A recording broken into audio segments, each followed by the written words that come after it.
Yom Tov, good day. It's Thursday, the 21st of February, 2019. This is Messianic Moment Ministries, and I'm your host, Stephen Bruck. I want to welcome you for being here.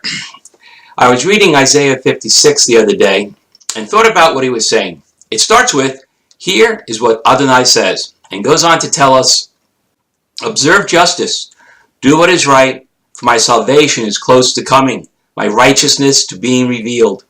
Happy is the person who does this, anyone who grasps it firmly, who keeps Shabbat and does not profane it, and keeps himself from doing evil."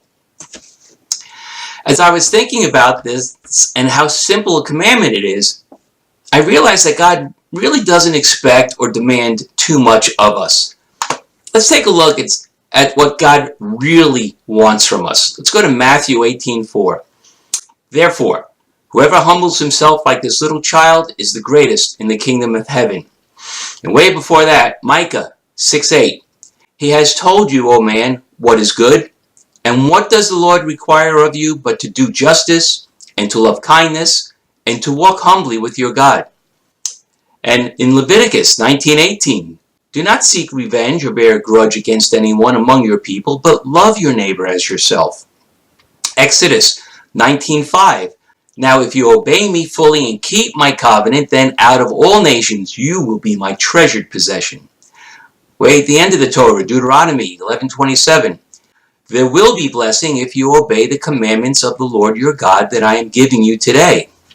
And let's not forget Malachi 3:10, "Bring ye all the tithes into the storehouse, that there may be meat in mine house, and prove me now herewith, saith the Lord of hosts, if I will not open you the windows of heaven, and pour you out a blessing, that there shall not be room enough to receive it."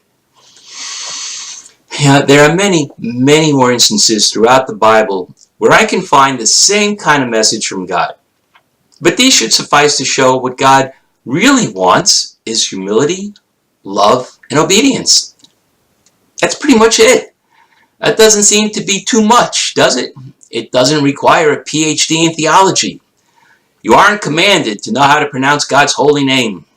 There's no extra credit either for being able to read ancient Hebrew or to know Greek. In fact, it's even easier than what we've already seen to find salvation through faith by doing what Yeshua told us to do when he was asked, "What are the greatest commandments?" in Matthew 22:36-40.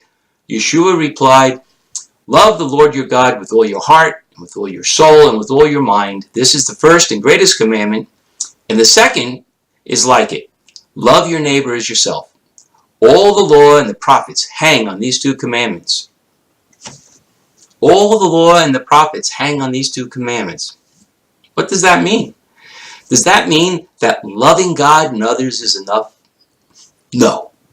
And the reason I say no is because too many people throw the word love around like it's a hot potato. And they cry at the top of their lungs how "I love the Lord," and how they love Jesus, and call each other brother or sister or even beloved.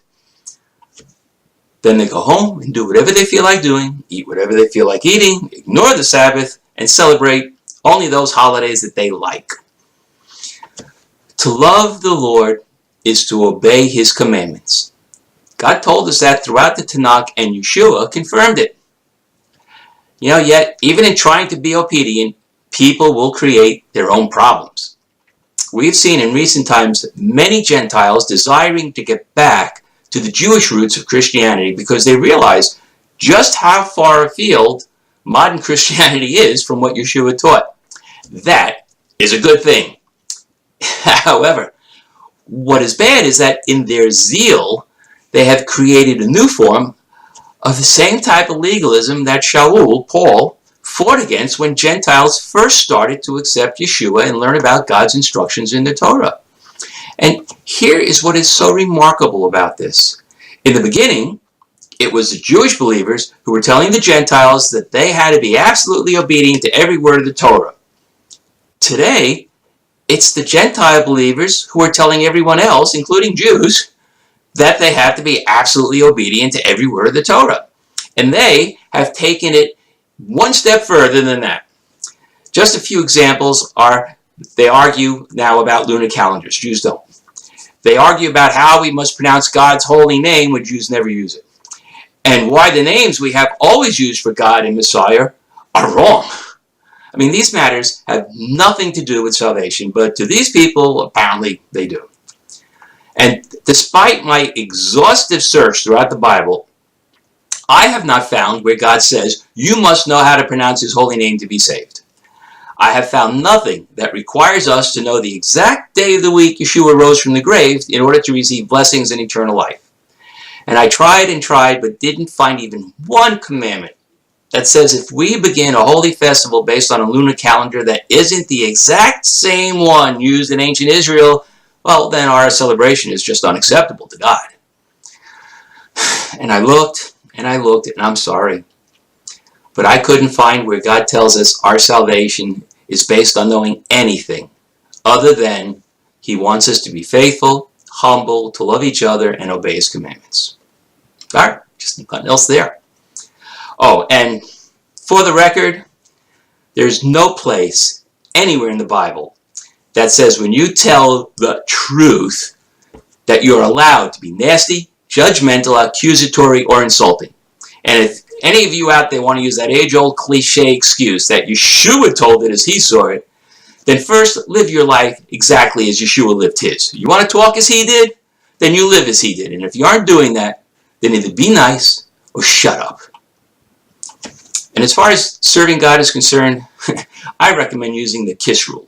Keep it simple, schlemiel, and just live your life trying to humbly accept God's authority and show both God and people that you really mean it by obeying him and loving others, which means just treat all people with justice, compassion, and patience.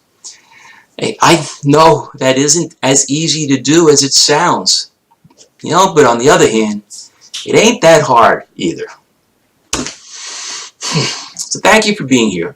Please subscribe by clicking on the Messianic Moment icon in the corners, and this way you'll be notified the next time I post something. Also, please go back to the website, messianicmoment.com, and subscribe there too in the right-hand margin.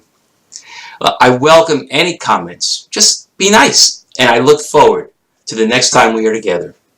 Until then, Hitrot and Baruch Hashem.